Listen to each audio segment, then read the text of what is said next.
Assalamualaikum warahmatullahi wabarakatuh. Kita kali ini akan membahas tentang asuhan keperawatan pada kanker paru.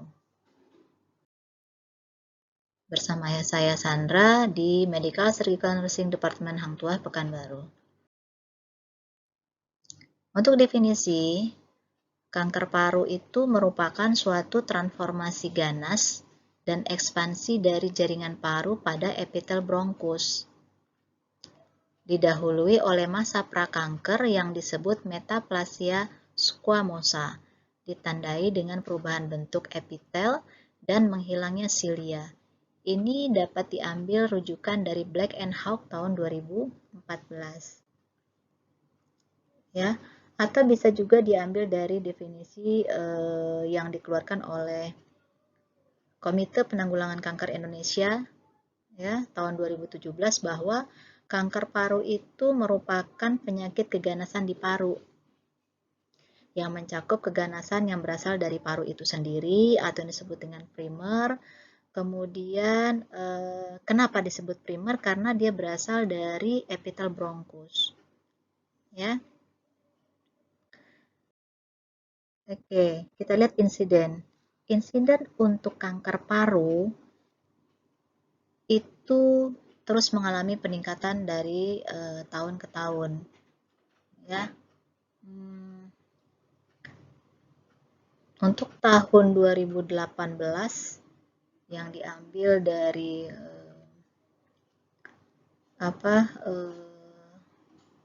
Asosiasi for Study of Lung Cancer ya, bahwa kanker paru itu berada di urutan ke-4 setelah kanker leher rahim ya. Kemudian kejadian tertinggi pada usia 45 sampai 65 tahun itu adalah pria. Waktu tahun 2014 di Amerika Serikat, estimasi antara laki-laki dan perempuan cukup signifikan ya, bahwa laki-laki itu 28% dan perempuan itu 26% dari seluruh kasus kanker. Ya. Jadi kematian untuk kanker paru itu menjadi salah satu penyebab kematian tertinggi di Amerika Serikat waktu itu, tahun itu.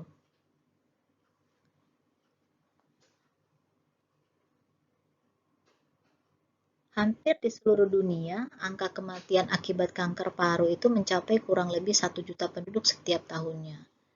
Ya, jadi bisa dibayangkan buruknya prognosis kanker paru itu disebabkan oleh banyak faktor ya.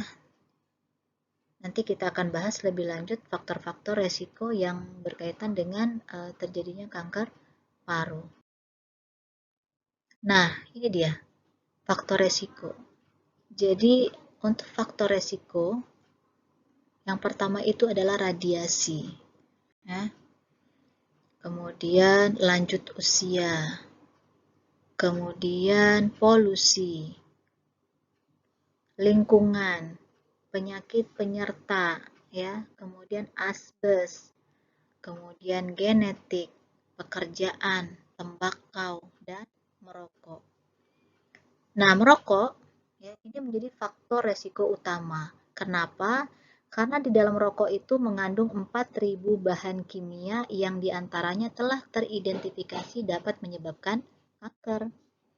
Jadi menurut data ya, beberapa peneliti mengatakan bahwa orang yang merokok itu 10 kali lebih mungkin terserang kanker paru dibandingkan bukan perokok. Nah, jadi kenapa demikian gitu ya?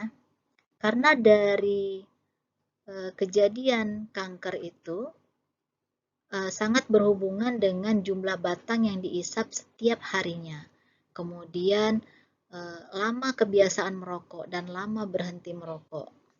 Ya, faktor usia mulai merokok juga akan diperhitungkan. Jadi memang hal ini sangat memungkinkan bahwa merokok itu menjadi faktor resiko yang utama. Jadi dia meningkat sesuai dengan peningkatan durasi dan jumlah rokok yang diisap per hari. Ya. Jadi misalnya peningkatan rokok itu berisiko menjadi 60 kali lebih besar pada perokok berat. Jadi 2 bungkus misalnya per hari selama 20 tahun, coba dibandingkan dengan bungkus perokok, ya. Jadi zat yang dihasilkan rokok itu seperti apa? Nikotin, ya, nikotin. Hasil bungkusan panasnya lumayan ya. Hasil pembusukan panasnya itu seperti di bensakarida, ya, di bensakrabol, dan banyak nama-nama ilmiah yang bersifat karsinogenik di rokok, ya. Kemudian genetik, ya, genetik. Kenapa genetik bisa menjadi faktor risiko untuk kanker paru? Karena kekerabatan derajat pertama dari orang dengan kanker paru itu memiliki risiko tambahan 2-3 kali lipat mengalami kanker paru, ya. Di sini akan terjadi pengaktifan gen-gen K, RAS dan MYC, ya.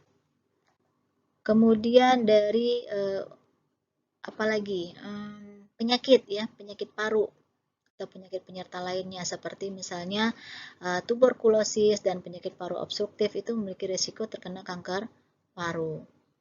Kemudian paparan zat karsinogenik, ya, misalnya tadi nih asbes, ya, bisa juga polusi gitu ya, radiasi. Nah, itu gas radon dan paparan asbes juga meningkatkan risiko terserang kanker paru.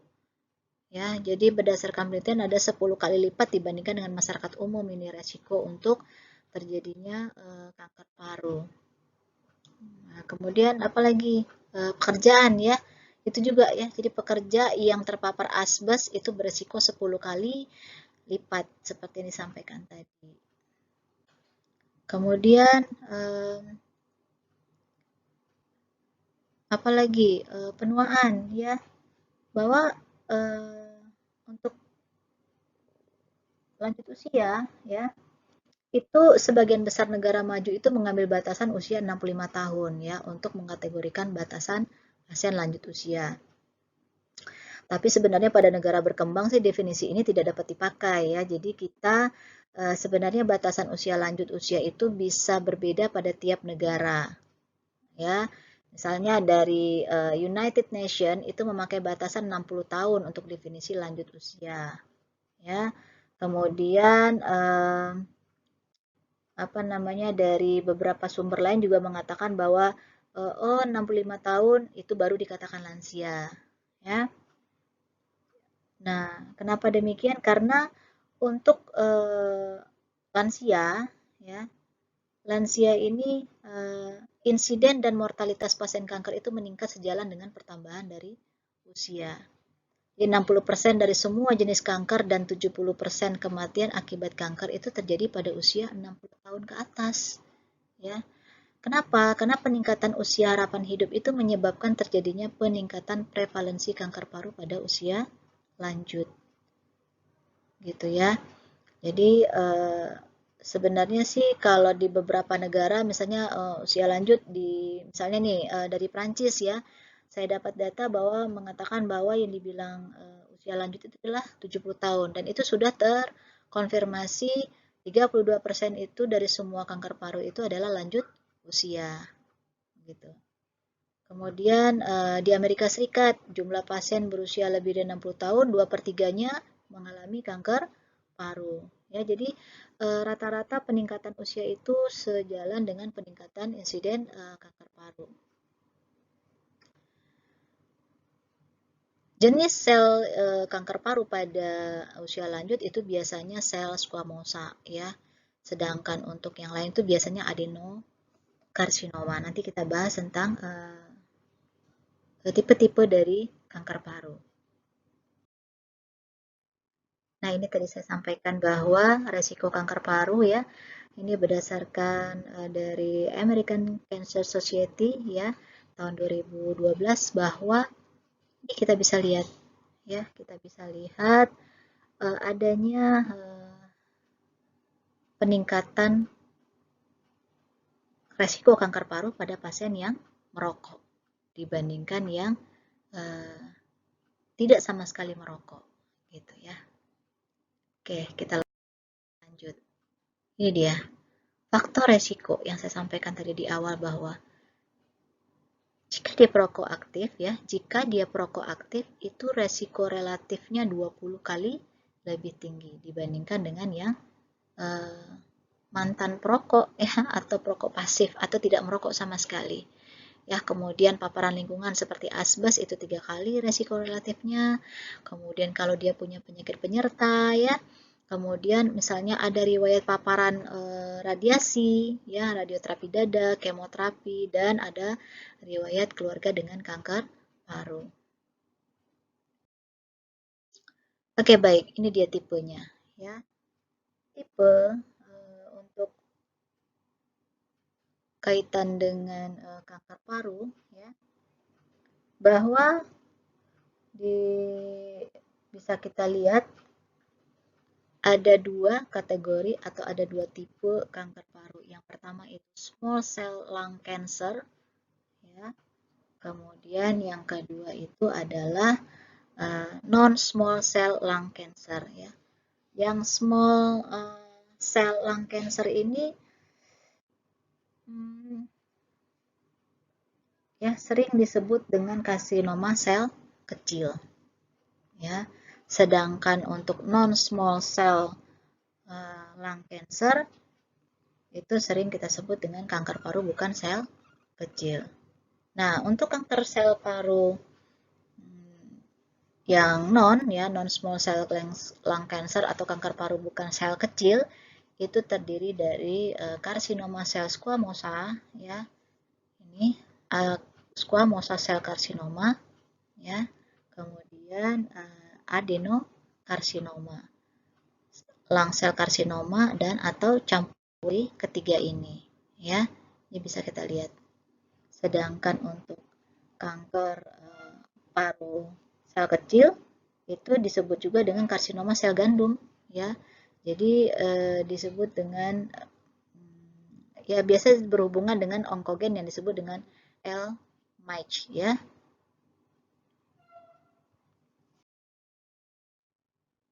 Kemudian klasifikasi ya, klasifikasi. Untuk yang karsinoma sel kecil itu 20 sampai 25% dari total kanker paru. Ya. Jadi derajat keganasan itu sangat tinggi ya. Kemudian mudah bermetastasis, ini perbedaannya ya. Kemudian dia memerlukan terapi gabungan dengan kemoterapi sebagai terapi utama. Jadi karsinoma sel kecil ini dimulai dari jalan napas besar dan kemudian menjadi cukup besar. Jadi dia sering menyebabkan sindrom endokrin ya. Jadi tipenya itu sangat berkaitan erat dengan kebiasaan merokok. Nah, untuk ciri sel tumor ini sangat rapuh dan sangat sering memperlihatkan fragmentasi pada crash artifact pada sediaan biopsi. Ya. Kemudian yang tipe non small cell lung cancer ya, atau yang sering disebut dengan karsinoma sel squamosa, yang kanker paru bukan sel kecil, itu 75-80% dari total CA paru, dan ini biasanya operasi merupakan terapi utama.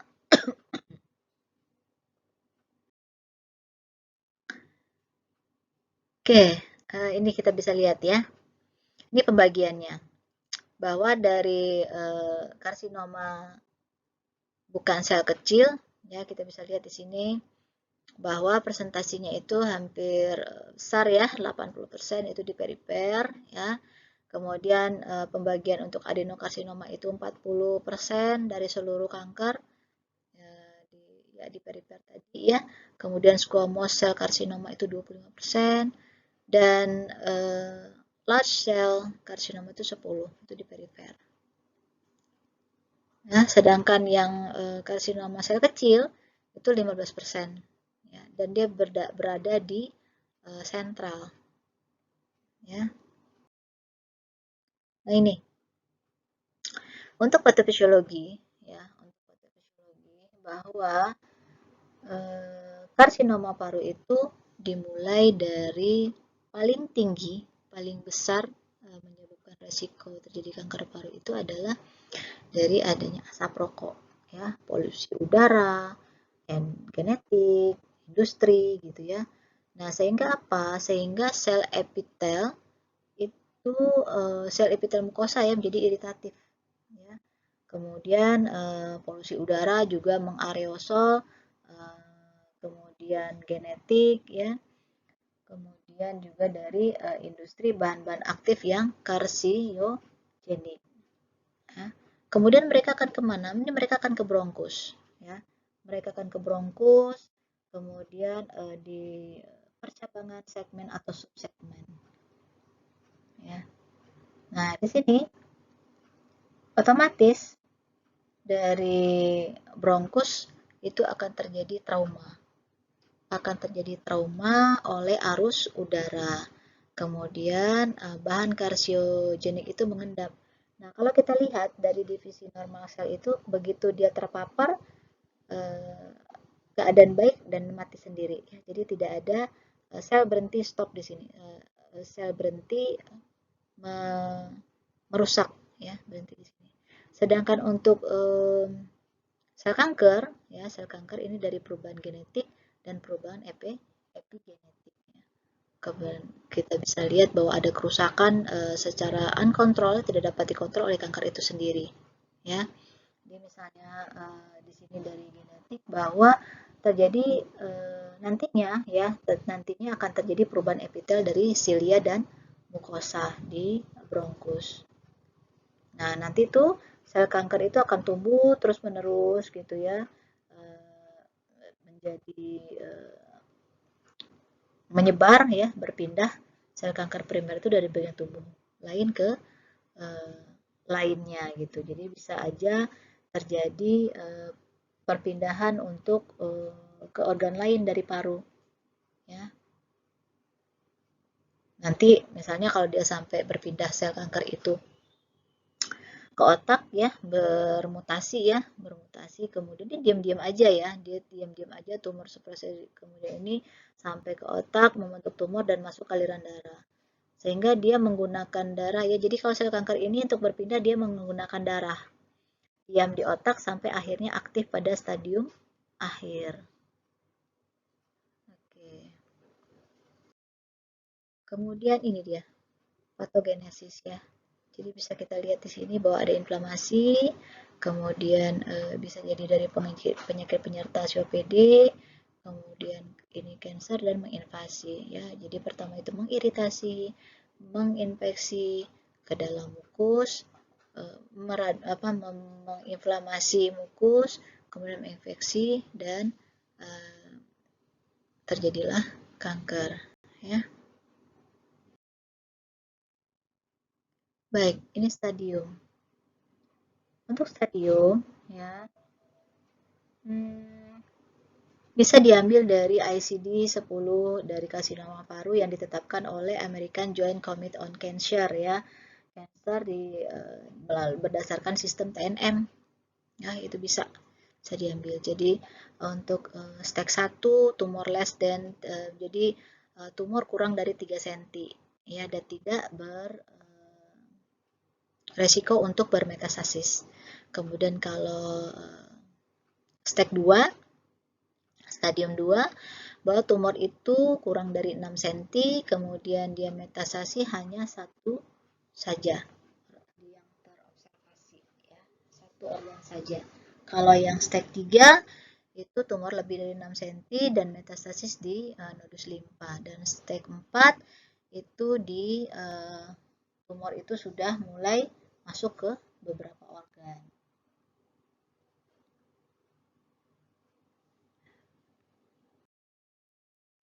Ini yang saya sampaikan tadi tentang TNM, ya. Jadi kalau TNM itu jadi bisa dibaca nanti di beberapa literatur banyak, ya, bahwa misalnya tertulis TX gitu, ya. TX itu tumor itu sebatas di sitologis putum, ya.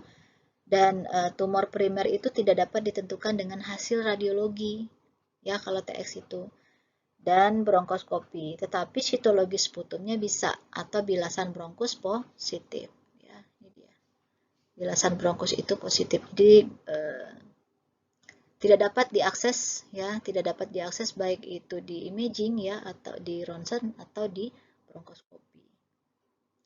Nah, kemudian kalau T0 ini disampaikan no evidence of tumor ya, jadi tidak dapat terlihat lesi atau tumor primer. Kemudian TIS ya, tumor atau karsinoma inside ya, itu adalah karsinoma di lokasi itu saja. Kemudian T1 itu ukuran terbesar tumor primernya adalah kurang dari 3 cm tanpa lesi invasi intrabronkus yang sampai ke proximal bronkus lobaris. Ya. Kemudian ada pembagian ya, ada pembagian dari T1 ini misalnya tertulis di sini T1A itu kurang dari 1 cm. Kemudian T1B ini 1 sampai 2 cm dan T1C 2 sampai 3 cm. Kemudian T2 itu adalah ukuran terbesar tumor primer itu lebih dari 3 cm ya. Lebih dari 3 cm tetapi kurang dari 5 cm di sini. Atau beberapa literatur juga mengatakan ada yang kurang dari 7 cm. Namun di sini terlihat sepertinya kurang dari 7 cm itu udah T3 ya. Oke, invasi intrabronkus ya, disampaikan bahwa ini sudah masuk ke dalam bronkus dengan jarak lesi lebih dari 2 cm. Dari distal karina ya, berhubungan dengan atelektasis atau pneumonitis obstruktif pada daerah hilus atau nih pada daerah hilum ya, hilus sama atau invasi ke pleura viscera nih ya, visceral pleura.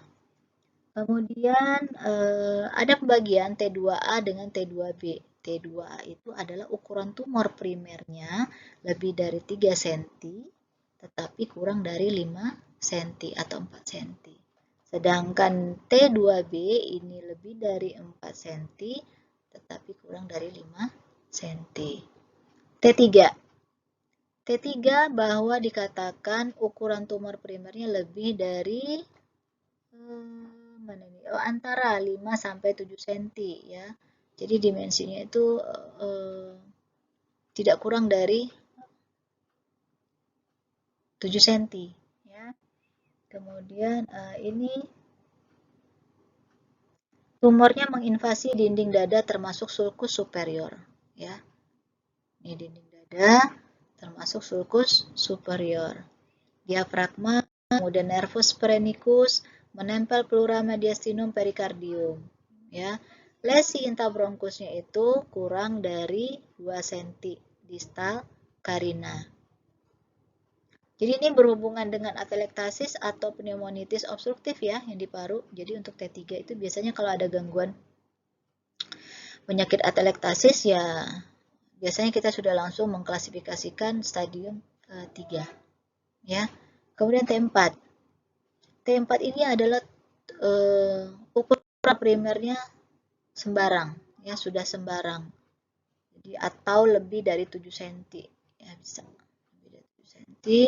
Kemudian tetapi telah melibatkan atau invasi ke mediastinum ya, kemudian ke diafragma, jantung, pembuluh darah besar, karina, nervus laring, esofagus, vertebral body ya, vertebral body ya. Jadi di vertebra. Kemudian lebih dari satu nodul berbeda lobus pada sisi yang sama dengan tumor atau ipsilateral lung ya. Kemudian untuk stadium yang kita bisa lihat dari nodul ya, itu ada 3. Nodul 1, 2, 3. Kalau nodul itu sebenarnya sama ya, ada beberapa kategori yang mengatakan bahwa misalnya N0 ya, ada N1, ada N2 dan N3. Jadi pada prinsipnya jika dikatakan N0 ya, jika dikatakan N0 itu tidak ditemukan metastasis ke kelenjar getah bening ya, ke nodul. Nodul limfe ini maksudnya ya. Kemudian jika dikatakan NX ya, itu metastasis ke kelenjar getah bening mediastinum itu sebenarnya sulit dilihat dari gambaran ronsen. Nah, yang dipaparkan di sini adalah N1, 2, dan 3. N1 itu metastasis ke kelenjar getah bening peribronchus. Ya, ini peribronchus. Ipsilateral peribronchus. Hilus, ya. Kemudian intrapulmonari. Ini ya, intrapulmonari. Jadi dia berbeda tempat tapi pada sisi sama dengan tumornya ya, itu disebut dengan ipsilateral ya. Kemudian N2. N2 itu metastasis ke kelenjar getah bening mediastinum ipsilateral ya, dan atau subkarina. Ini dia ya. Itu subkarina nodul. Kemudian nodul 3. Nodul 3 ini metastasisnya ke kelenjar getah bening peribronkial ya. Nih, peribronkial. Kemudian hilus, intrapulmoner, mediastinum, kontralateral, dan atau kelenjar getah bening supraklavikula. Ini dia. Oke, yang terakhir, metastasis ya. Jadi metastasis itu juga demikian. Ada M1, M1A, M1B, M1C. Jadi ada MX ya atau M0 dan M1 itu sama ya. Jadi kalau dikatakan MX jadi metastasis sulit dinilai dari gambaran radiologi ya. Kemudian dikatakan M0 tidak ditemukan metastasis. Sedangkan M1 terdapat metastasis jauh ya. Jadi kalau M1 ini terdapat metastasis yang jauh, distance ya, yang jauh. Nah, jika dikata M1A itu metastasisnya ke paru kontralateral. Nodulnya di mana? Nodulnya di pleura. Efusi pleura ganas, efusi perikardium. Ya, efusi perikardium. Kemudian jika M1-nya itu adalah B, dikatakan B bahwa metastasis itu jauh ke organ lain ya, single ekstratorasik metastasis ya. Seperti otak, tulang, hepar atau kelenjar getah bening leher di aksila atau suprarenal. Oke, baik. Kemudian manifestasi klinis ya. Bicara manifestasi klinis ya, di fase awal itu sebenarnya untuk karsinoma paru itu tidak menimbulkan gejala ya. Tidak menunjukkan gejala-gejala klinis. Jadi bisa jadi bahwa gejala itu bersifat lokal. Bersifat lokal akibat dari tumor yang tumbuh setempat. Seperti batuk ya, batuk ini batuk persisten. Kemudian hemoptisis yang nyata, yang jelas-jelas ya. Kemudian mengi ya. Di sini juga bisa mengi ya, mana dia mengi. Oke, ini mengi ya. Jadi mengi itu maksudnya new onset of wheezing ya. Ada stridor karena obstruksi saluran pernapasan. Kadang juga terdapat kavitas seperti abses paru ya. Kemudian juga atelektasis. Nah, secara lokal itu bisa juga dada tuh terasa penuh ya, terasa sakit, nyeri ya. Napas dalam sulit banget ya, batuk juga. Juga pada saat ketawa juga sakit ya, napas dalam. Terus gejala sistemik non-spesifik ya bisa jadi anoreksia, tidak nafsu makan, terjadi penurunan berat badan, dan kakeksia pada stadium lanjut. Jadi kalau di sini kita bisa lihat bahwa pasien-pasien dengan kanker paru itu memang sangat-sangat terjadi penurunan berat badan karena itu tadi ya, dia mengeluh untuk tidak nafsu makan.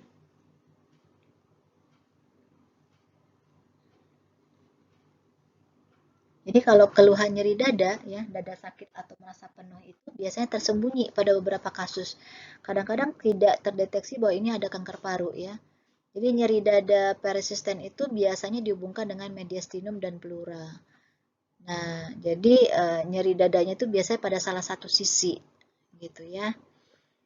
Kemudian untuk hemoptisis ya. Hemoptisis itu biasanya 25-50% itu pasien mengeluh hemoptisis ya. Di batuk yang berdarah ya. Kemudian batuk produktif dengan produksi sputum mukoid yang berlebih ya. Jadi biasanya itu sering terjadi kematian akibat oklusi jalan napas ya. Oke, ini dia. Jadi bisa kita lihat sign and symptom of lung cancer due to local effect ya. Jadi di sini bisa kita lihat bahwa hemoptisis ya itu terlihat bahwa ada gangguan sekitar 13,2 ya. Kemudian ini apa namanya gejala-gejala lain weight loss ya, loss of appetite ya, dyspnea. Kemudian clinical context ya, clinical context. Jadi ada penurunan dari suara napas dan sesak napas. Ini biasanya kita bisa lihat dari kasus-kasus pasien dengan efusi pleura yang ganas ya.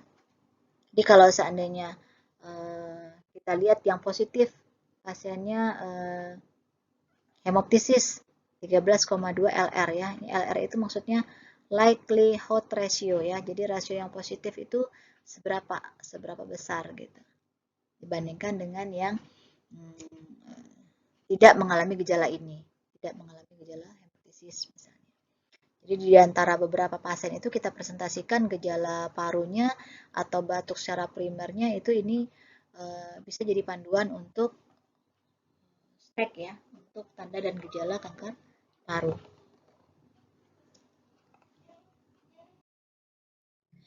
Nah, ini pemeriksaan penunjang ya. Jadi sebelum kita melakukan pemeriksaan penunjang sebagai seorang perawat, tentunya kita telah melakukan pemeriksaan fisik terlebih dahulu ya. Untuk apa? Untuk melengkapi asuhan keperawatan yang kita berikan kepada pasien dengan kanker paru ya. Mulai dari pengkajian, kemudian perencanaan ya, berdasarkan diagnosa keperawatan yang kita tegakkan, kemudian kita laksanakan, terus dan kita evaluasi ya. Jadi pemeriksaan fisik itu mencakup apa? Mencakup tampilan umum dari pasien yang kita lihat itu menurun ya. Kemudian penemuan abnormal pada pemeriksaan fisik paru seperti waktu kita auskultasi itu terdengar suara nafas yang abnormal. Kemudian pada saat kita inspeksi ya, itu terlihat ada benjolan superficial pada leher, ketiak atau dinding dada ya. Adanya tanda pembesaran pada hepar gitu ya kalau dia sudah meta ya. Kemudian juga teraba adanya nyeri ketuk ya di saat kita perkusi itu nyeri ketuk di tulang ya. Kemudian untuk pemeriksaan penunjang setelah itu dibantu dengan pemeriksaan ronsen, scanning ya. Jadi pemeriksaan ronsen, kemudian ini scanning ya, MRI, USG ya, PET ya. Jadi ini untuk pemeriksaan ronsen itu merupakan pemeriksaan awal biasanya ya. Pasien-pasien dengan curiga terkena kanker paru itu pemeriksaan awal dilakukan fototoraks AP lateral ya. Dokter nanti memberikan arahan instruksi untuk dilakukan pemeriksaan ronsen ini ya. Jadi nanti berdasarkan hasil pemeriksaan lokasi lesi dan tindakan selanjutnya termasuk prosedur diagnosis penunjang dan penanganan lebih lanjut itu bisa ditentukan ya. Jadi kalau seandainya ditemukan lesi ya yang dicurigai itu sebagai keganasan gitu ya. Maka pemeriksaan scanning langsung dilakukan ya. Jadi setelah dari ronsen nih ternyata ada lesi, lanjut pemeriksaan scanning ya, pemeriksaan scanning ataupun nanti MRI untuk lebih jelasnya. Di scanning ini merupakan pemeriksaan yang penting untuk mendiagnosa. Kemudian di scanning juga bisa menentukan stadium penyakit dan menentukan segmen paru mana yang terlibat ya secara tepat. Untuk lebih jelasnya nanti di MRI ya. Kalau MRI ini kan bisa memperluas untuk melihat adanya meta ya. Nah, scanning torak ini dapat kita lihat ya kemungkinan metanya juga hingga regio kelenjar adrenal. Ya, nanti apakah pakai kontras atau tidak ya, itu tergantung nanti dari instruksi dokternya. Nah, kemudian bisa juga MRI kepala ya. Ini MRI kalau seandainya pasien udah nyuruh kepala hebat, itu kemungkinan adanya meta sampai ke otak ya. Kemudian di abdomen nih USG, maaf ya. Jadi USG. Yang USG apa? Biasanya USG itu adalah abdomen ya. USG abdomen itu dilakukan kecuali pada stadium 4. Nggak perlu lagi ya, stadium 4. Kemudian PET scan ya, PET scan. PET scan ini bisa dilakukan untuk mengevaluasi hasil dari pengobatan. Kemudian ini endoskopi ya. Endoskopi ini ada pemeriksaan 3 ya. Ada bronkoskopi, ada torakoskopi, ada mediastinoskopi. Bronkoskopi itu apa ya? Jadi bronkoskopi itu prosedur utama untuk mendiagnosis kanker paru. Jadi nanti kalian bisa baca literatur lebih lanjut tentang bronkoskopi ya. Bisa membaca bagaimana penjelasan penegakan diagnosa pada pemeriksaan dari bronkoskopi ya. Jadi prosedur bronkoskopi itu bisa membantu menentukan lokasi dari lesi primer. Bisa juga melihat pertumbuhan tumor intraluminal dan mendapatkan spesimen untuk pemeriksaan sitologi gitu ya dan histopatologi. Kemudian torakoskopi ya. Torakoskopi juga begitu ya. Jadi yang tadi itu di bronkus, yang ini sekarang di torak gitu ya. Kemudian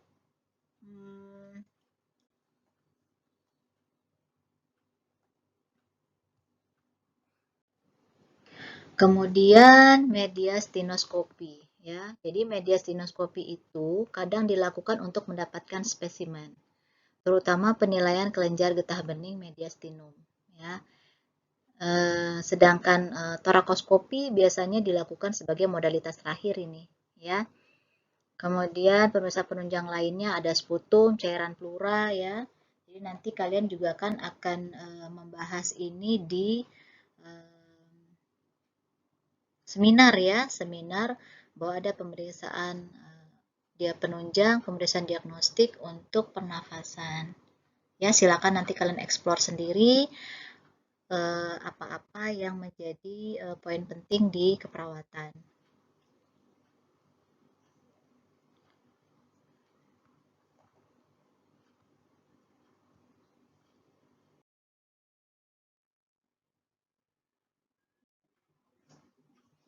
Ini ya, ini yang saya sampaikan tadi. Ini hanya versi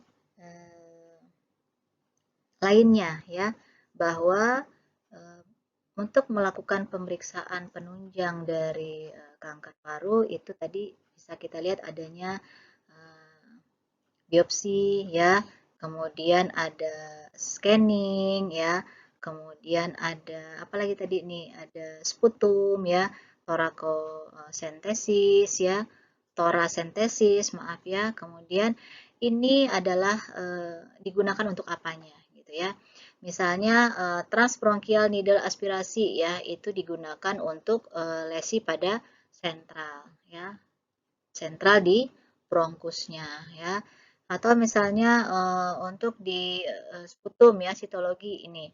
Jadi pemeriksaan ini dilakukan untuk lesi sentral di bronkus, kemudian dia non-invasif ya. Jadi hanya pemeriksaan sputum ya yang dikeluarkan oleh pasien. Jadi itu tidak invasif. Baik.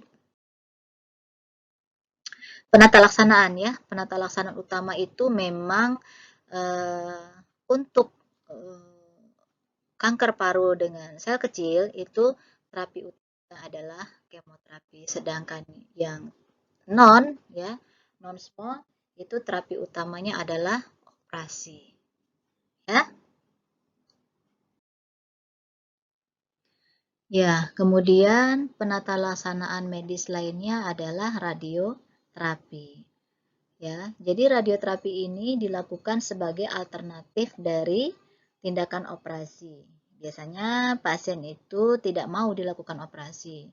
Radioterapi bisa dilakukan jika stadium dari kanker parunya masih 1 dan 2, ya.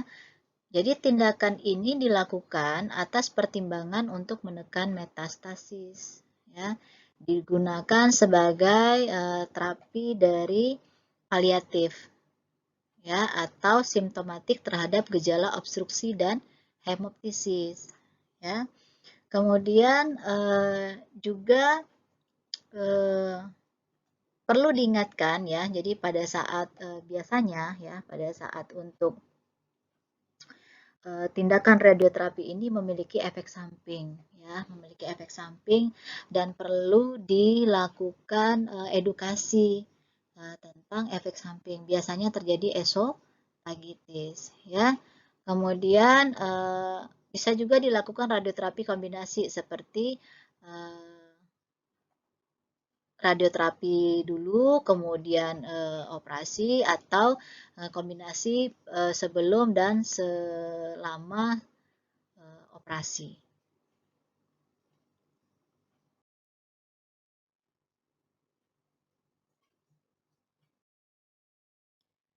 Baik, ini adalah deteksi dini, ya. Deteksi dini pasien mengalami kanker paru. Kalau tadi di awal saya sampaikan bahwa itu gejala klinis, manifestasi klinis pada pasien dengan kanker paru.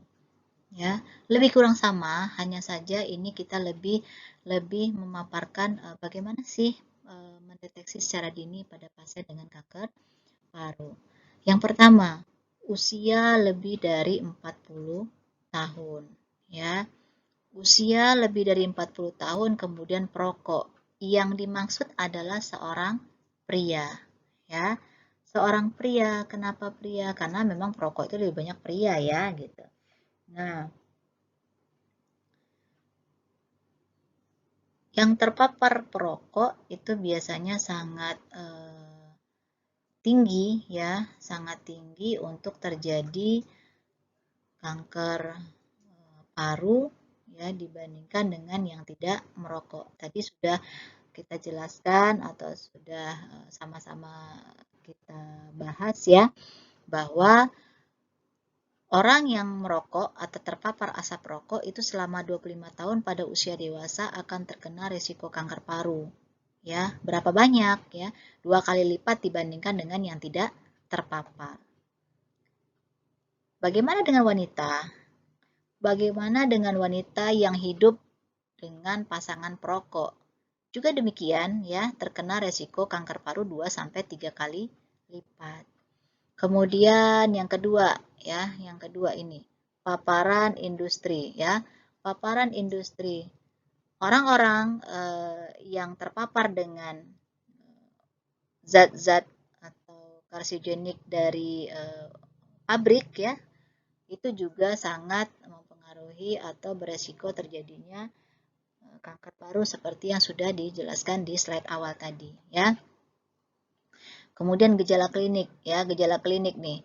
Gejala klinik seperti batuk darah, batuk kronis, sesak napas, nyeri dada, berat badan menurun, dan riwayat keluarga ini menjadi faktor utama kita bisa mendeteksi secara dini, ya. Jadi batuk darah yang seperti apa? Batuk darah yang parah, ya. Kemudian batuk kronik itu gejala yang sering terlihat dan sangat menyedihkan pada pasien kanker paru memang, ya. Jadi batuk itu bisa dengan atau tanpa dahak. Dahaknya itu bisa berwarna putih atau kental seperti yang kita kenal dengan purulen, ya. Ya, kental kuning gitu, ya. Kemudian biasanya hampir lebih dari 25% memiliki batuk produktif untuk pasien dengan kanker paru. Kemudian sesak napas. Nah ini, sesak napas itu menjadi gejala yang muncul di awal. Ya, ini sesak napas. Ya. Menjadi gejala yang muncul di awal pada 60% pasien kanker paru. Kenapa? Karena terjadi oklusi. Ya, oklusi tumor pada saluran pernapasan utama atau parenkim parunya. Bisa jadi karena ada efusi pleura, kemudian pneumonia, ya, serta komplikasi terapi-terapi lain, ya. Mungkin dia pernah riwayat pneumonitis sebelumnya, ya. Kemudian nyeri dada, ya, nyeri dada. Nyeri dada itu gejala umum hampir sekitar 50% ya pada pasien saat diagnosis itu mengalami atau mengeluhkan nyeri dada.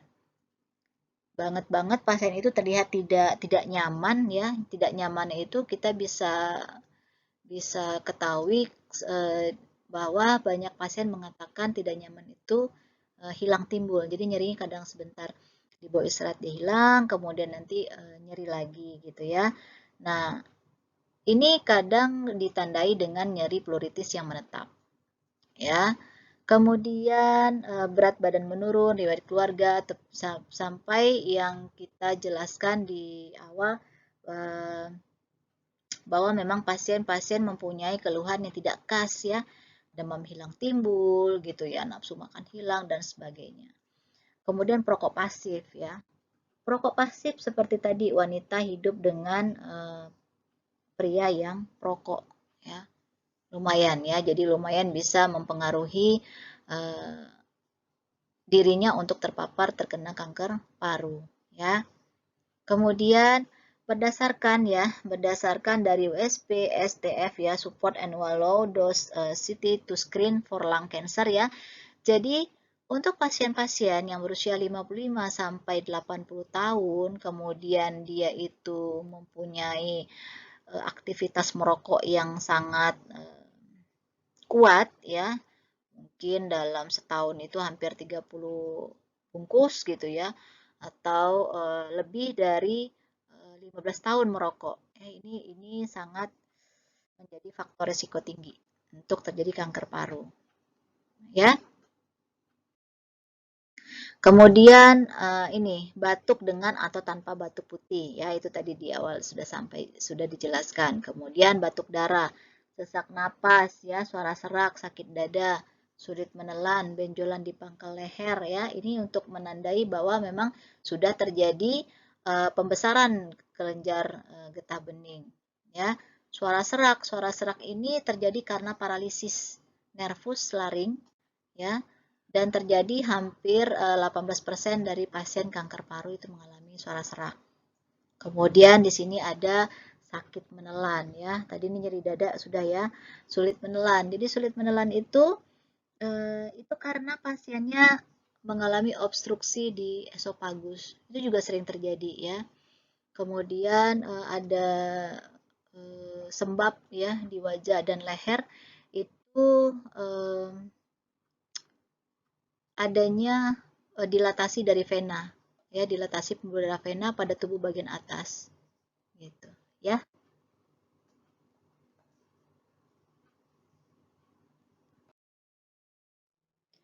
Nah, bagaimana prognosis dari kanker paru ya?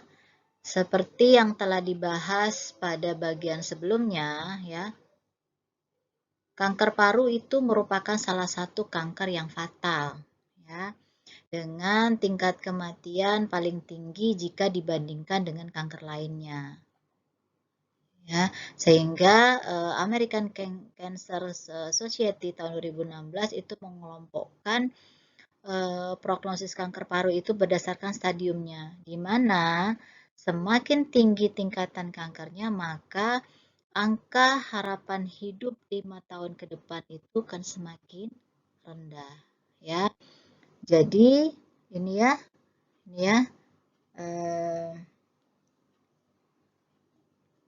saya lingkarin ya. Jadi ini, nah ini bahwa dikatakan ya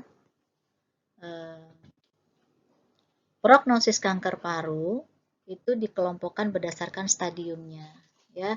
Di mana semakin tinggi tingkatan kankernya, maka angka angka harapan hidup ya, angka harapan hidup 5 tahun yang akan datang itu jadi semakin rendah, ya. Nah, berdasarkan dari American Cancer Society tahun 2016 dikatakan bahwa presentasi pasien yang mampu bertahan hidup itu setelah diagnosis kanker paru itu selama 5 tahun berdasarkan derajatnya, ya. Nah, jadi kalau misalnya stadium 1A ya, itu hanya 49%. 1B itu 45%. 2A itu 30%. 2B itu 31%. Ya, nanti bisa kalian lihat di banyak literatur yang mengatakan tentang angka harapan hidup pada pasien dengan kanker paru, ya. Kemudian stadium 3A itu hanya 14%. Stadium 3B itu 5% dan stadium 4 itu hanya 1%, ya. Nah, sehingga presentasi ini mampu atau tidaknya pasien itu dapat dilihat ya sampai 5 tahun atau tidak sampai dari setengahnya, ya. Itu bisa diprediksi. Ya, baik. Untuk masalah asuhan keperawatan, ya, kita sebagai seorang perawat itu perlu melakukan beberapa hal terkait dengan penyelesaian masalah pasien kanker paru, ya, sesuai dengan kewenangan dan tanggung jawab kita sebagai seorang perawat. Mulai dari pengkajian, menentukan masalah keperawatan, kemudian membuat perencanaan keperawatan, melaksanakan sampai evaluasi, itu bisa kita lihat dari tanda dan gejala yang dikeluhkan oleh pasien, ya. Jadi keluhan pasien, ya, keluhan pasien misalnya seperti tadi di awal ada menyatakan bahwa pasien sesak napas, ya. Kemudian ada pasien mengeluh tentang tidak nafsu makan, terjadi penurunan berat badan, bahkan pasien mengalami kaheksia. Kemudian pasien juga batuk yang produktif, ya, batuk berdarah, dan juga pasien mengeluh nyeri dada, ya. Pasien mengeluh nyeri dada dan mungkin juga mengeluh tentang kecemasan.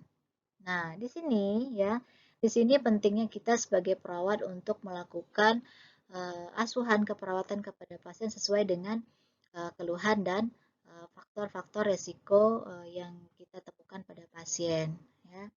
Oke, misalnya pada keluhan tentang gangguan asam basa pasien, ya. Jadi pada saat kita temukan pasien terjadi ketidakseimbangan antara kebutuhan oksigen dan karbon dioksidanya, mungkin bisa kita angkat gangguan pertukaran gas, ya. Kemudian ada misalnya kita melihat pasien batuk produktif atau batuk darah, ya. Terus juga ini kita khawatirkan bahwa ada pasien bisa mengalami aspirasi akibat dari oklusi tumor yang ada di organ primer, ya, sehingga bisa diangkat bersihan jalan napas tidak efektif. Kemudian nyeri akut, ya, nyeri akut pada saat pasien mengeluh nyeri akut ini nyeri dada. Pada saat kita melakukan pengkajian palpasi, ya, mungkin ada meta di leher pada saat kita palpasi di kelenjar getah bening nyeri gitu, ya, atau nyeri ketok di punggung, di tulang, itu bisa kita angkat nyeri akut. Kemudian pada pasien mengeluh dengan gangguan kebutuhan nutrisi, keluhan seperti tidak nafsu makan, ya. Kemudian keluhan pasien berat badan menurun lebih dari beberapa kilo dalam 1 bulan gitu, ya, itu bisa diangkat gangguan kebutuhan nutrisi. Oke, baik. Untuk hal ini, ya, untuk masalah asuhan keperawatan, kita tidak boleh atau tidak bisa mengerjakan sendirian. Kita perlu bekerja secara tim, ya, bekerja secara tim. Terkait dengan masalah nutrisi misalnya.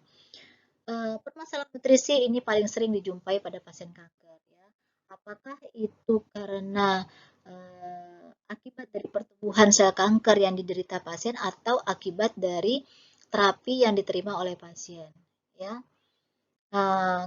Bisa jadi karena pasien itu mengalami kehilangan massa otot atau tanpa lipolisis lemak, ya, sehingga pasien itu didiagnosis terjadi malnutrisi. Dapat ditegakkan diagnosis keksia apabila tersedia misalnya alat-alat ukur untuk mengukur kehilangan massa otot pasien, ya. Nah, ini kalau pasien mengalami gangguan kebutuhan nutrisi terkait dengan masalah kebutuhan energi, kebutuhan nutrisi pasien, itu kita perlu adanya kolaborasi dengan tim gizi, ya. Tim gizi dan untuk terkait menyelesaikan masalah penurunan berat badan itu 5% dalam waktu 1 bulan atau kurang, itu ya, itu perlu dilakukan kolaborasi dengan tim gizi, ya. Baik, kemudian keluhan anoreksia. Nah, ini sering ya, sering banget pada pasien dengan kanker paru itu mengeluhkan tentang asupan makan yang mungkin terkait dengan perubahan sistem saraf pusat, ya, yang mengatur pusat makan. Jadi pasien itu akan selalu merasa cepat kenyang, ya, perubahan indera pengecap gitu, atau bahkan perubahan indera penghidu, ya. Bisa jadi karena terapi yang diterima, efek sampingnya pasien mengalami mual muntah, atau bisa jadi juga karena penurunan-penurunan imunitas pasien yang mengakibatkan pasien mengalami mual dan muntah. Jadi bisa karena kemoterapi atau radiasi, atau dari sebab lain, misalnya dari gastritis atau gangguan metabolik pada pasien-pasien dengan kanker paru, ya. Nah, sehingga kita butuh yang namanya mengatasi masalah kebutuhan nutrisi secara umum pada pasien kanker. Oke, untuk masalah yang lain itu bisa dibuat, ya, bisa ditemukan sesuai dengan keluhan dari pasien.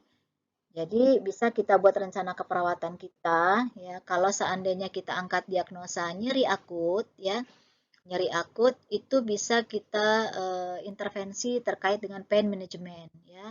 Kemudian analgetic administration, atau kita mengangkat diagnosa kebersihan jalan napas, ya, kebersihan jalan napas tidak efektif. Ini kita bisa melaksanakan intervensi keperawatan airway management, ya, atau kolaborasi penggunaan bronkodilator. Kemudian bisa kita angkat diagnosa pertukaran gas misalnya ditemukan pada pasien.